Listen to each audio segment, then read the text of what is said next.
As the Red Sox arrive in spring training, who will be the most scrutinized player in camp down in Fort Myers? Hey everybody, it's Paulie. Welcome back to This Week in Red, where we're talking all things Red Sox and Major League Baseball. So it's a new spring training camp for the Red Sox. It's a new era in Red Sox history. Bobby Valentine's the manager, Ben Cherington's the GM. And as we embark on this first spring training down in Fort Myers, Florida, the question is, who's going to be the most watched player in that camp for the Red Sox? And to me, the answer is easy. It's got to be Daniel Bard. This is a guy who was a setup man last year, and they are now going to try to convert this guy into a starting pitcher. Now, there's been some successes around baseball with this in the past.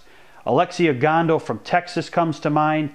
He was kind of a Bard-type pitcher with the Rangers, and he was converted successfully to a starter by the Rangers and contributed to the World Series and so forth.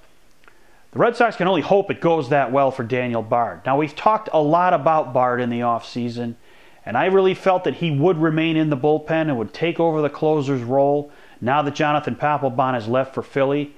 But the Red Sox seem to be determined to make this guy a starting pitcher. Now, it remains to be seen if that's going to work or not. And, of course, this spring training is going to determine a lot of that, whether he becomes a starter or not. Valentine seems to believe, from what he knows and has seen about Bard, that it can be done. And he's going to be closely watched in camp, and I think he's the most important guy in camp right now. They need Bard to be everything they think he can be in that number 4 starter's role. Because again, and again, we've talked about this all winter, after the big three of Beckett, Lester, and Buchholz, there's a bunch of question marks for the rest of the rotation. And they need Bard to be the guy they think he is if they're going to be a contender this year. So what do you guys think? Is the Daniel Bard experiment going to work in spring training? And do you think that he will be the most scrutinized player in camp this spring? Thanks for watching. Don't forget to subscribe and tell all your friends about This Week in Red.